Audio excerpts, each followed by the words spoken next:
បាទគ្រប់ជ្រាបសួរពុកម៉ែបងប្អូនទាំងអស់គ្នាបាទថ្ងៃនេះខ្ញុំចង់មកធ្វើការ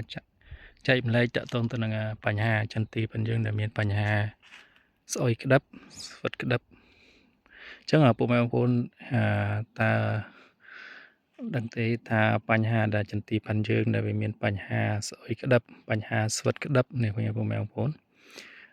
វាបន្តមកពីបញ្ហាអីខ្លះដែលគឺមានបញ្ហាចន្ទទីមានបញ្ហាស្អុយក្តឹបឬក៏វាស្វិតក្តឹបបែបនេះពុកម៉ែបងប្អូនអញ្ចឹងថ្ងៃនេះខ្ញុំចង់មកធ្វើការចែកម្លែក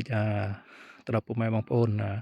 ទៅនឹងបញ្ហាហ្នឹងអញ្ចឹងសម្រាប់បញ្ហានេះខ្ញុំកំណត់វាបញ្ហាចម្បងគឺ3សំខាន់ទី1តកតងទៅនឹងជំងឺអញ្ចឹងជំងឺអាចថាក្នុងលក្ខខណ្ឌបែបនេះអាកាសធាតុដែលមានបញ្ហាចុះអាប់ចុះសន្សើមច្រើនហើយនឹងមានលេអាស៊ីតឬក៏អីហ្នឹងក៏វាបង្កឲ្យមានបញ្ហាផ្សិតកើតឡើងហើយជំងឺផ្សិតគេមានបញ្ហាផ្សិតហើយកត្តាទី2ធំនោះគឺតកតងទៅនឹងសត្វល្អិតចង្រៃអញ្ចឹងពុកម៉ែបងប្អូនត្រូវឆែកក្នុងចការប៉ាន់ពុកម៉ែបងប្អូនហ្នឹងគឺមានប្រភេទនៅពួកកត្តាចង្រៃអស់នឹងអត់មានប្រភេទទ្រីបឬក៏ប្រភេទអីអត់ដែលមានក្នុងចំការបងប្អូនណាហើយបញ្ហាចម្បងទី3នោះគឺតកតងនឹងសារធាតុចិញ្ចឹមអញ្ចឹងទេសម្រាប់ចន្ទទីពុកម៉ែបងប្អូនអូនគឺមានបានដាក់ជីកុលឬក៏មានបាញ់អាហារបំពន់ជីបំពន់អីទៅដល់ចន្ទទីពុកម៉ែបងប្អូនបានគ្រប់គ្រាន់អត់ដែរឬអត់អញ្ចឹងណាអញ្ចឹងបញ្ហាចម្បងធំដែលពុកម៉ែបងប្អូនត្រូវដឹងតកតងនឹងបញ្ហាដែលខូចក្តាប់ស្អុយក្តាប់នេះខ្ញុំចែកម្លែក3ទី1គឺតកតងទៅនឹងជំងឺទី2តកតងទៅនឹងកត្តាសត្វល្អិតចង្រៃទី3គឺតកតងទៅនឹងសារធាតុចិញ្ចឹមអញ្ចឹងទេពុកម៉ែបងប្អូនត្រូវសង្កេតមើលទៅក្នុងចំការផាន់ពុកម៉ែបងប្អូននឹងតើមានក្នុងសត្វដល់ក្នុងលក្ខខណ្ឌមួយណាដែលកើតឡើងលើចការចន្ទទីផាន់ពុកម៉ែបងប្អូនណាអញ្ចឹងទេបើសិនជាចន្ទទីពុកម៉ែបងប្អូនអង្កេតមើលទៅឃើញថាវាអត់មានប្រភេទសត្វល្អិតប្រភេទទ្រីបប្រភេទអីនៅក្នុងចំការផាន់ពុកម៉ែបងប្អូនទេអញ្ចឹងត្រូវស្វែងរកមូលហេតុបន្តទៀតថាវាស្អុយក្តឹបហ្នឹងដោយសារអីគេអញ្ចឹងអាចចោទជាសំណួរបន្តទៀតតកតងទៅនឹងកត្តាអាកាសធាតុឬក៏យើងអាចតកតងនឹងសារធាតុចិញ្ចឹមអញ្ចឹងមកតកតងកត្តាអាកាសធាតុនៅក្នុងចំការផាន់ពុកម៉ែបងប្អូនហ្នឹងមានការចុះត្រជាក់អត់ចុះត្រជាក់ខ្លាំងអត់មានអាប់អត់ហើយមានថាចុះទៅសន្សើមច្រើននៅចិត្តព្រឹកហើយនឹងមានអាកាសធាតុក្តៅខ្លាំងនៅពេលព្រឹកម៉ោង8ម៉ោង9មកដល់ពេលហ្នឹងឬក៏មានភ្លៀងអាស៊ីឬក៏មានអីចឹងពុកម៉ែបងប្អូនមានបញ្ហាបែបហ្នឹងអត់បើមិនមានបញ្ហាបែបហ្នឹងពុកម៉ែបងប្អូនអាចសន្តានាវាកឡើងដល់ជាជំងឺចឹងទេពុកម៉ែបងប្អូនអាចធ្វើការបាញ់នៅថ្នាំជំងឺដើម្បីព្យាបាលប៉ុន្តែបើសិនតែក្នុងចំការពុកម៉ែបងប្អូនពុកម៉ែបងប្អូនបានប្រើប្រាស់ថ្នាំជំងឺបានទៀងទាត់ហើយពុកម៉ែបងប្អូនបានគ្រប់គ្រងសត្វល្អិតបានល្អហើយអញ្ចឹងតើតើនឹងកតាបន្តទៀតគឺតកតងទៅនឹងសារធាតុចិញ្ចឹមតើពុកម៉ែបងប្អូនបានដាក់ជីគល់វាពីដើមមកបានគ្រប់គ្រាន់ទេហើយបានបាញ់ជីបំពន់អាហារបំពន់ហើយបន្ថែមទៅដល់វាដើម្បីវាអាចលូតលាស់បានល្អទេជាក់ស្ដែងពុកម៉ែបងប្អូនដូចក្នុងមួយចង្កោមមួយស្មែងចន្ទីនេះពុកម៉ែបងប្អូនឃើញច្រើននេះឃើញផ្លែច្រើននេះផ្លែច្រើននេះឃើញអត់តាមមែនតើហើយពុកម៉ែបងប្អូនគេឃើញទេអានេះគេហៅថាផ្សិតប្រភេទម្សៅស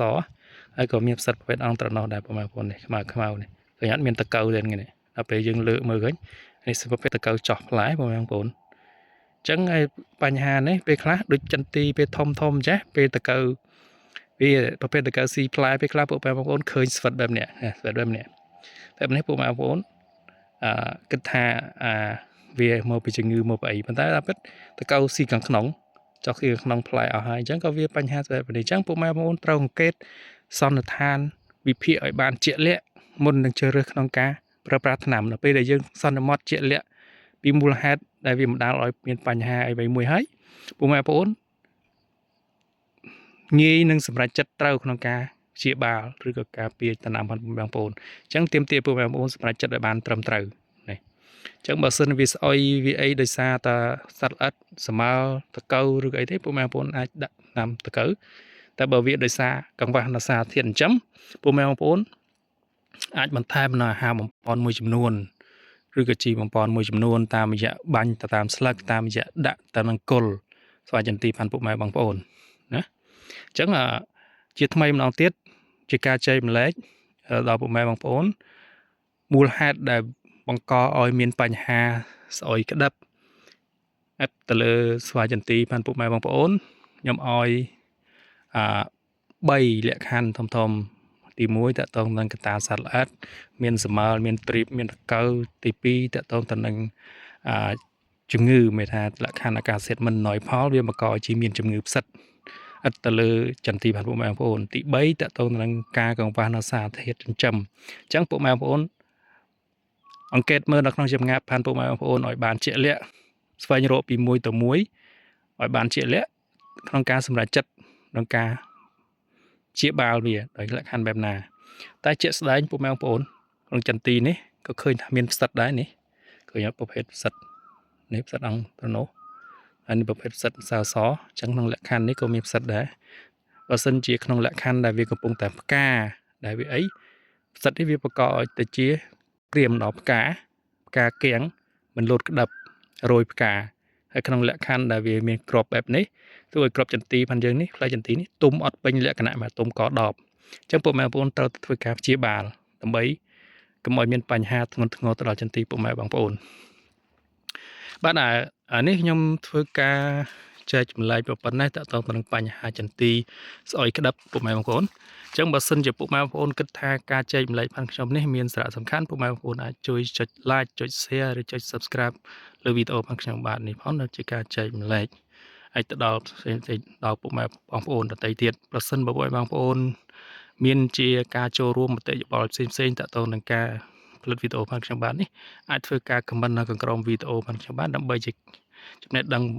ថ្មីក្នុងការចែកម្លែកដល់ពុកម៉ែបងប្អូនបន្តទៀតហើយសម្រាប់ពុកម៉ែបងប្អូនដែលគិតថា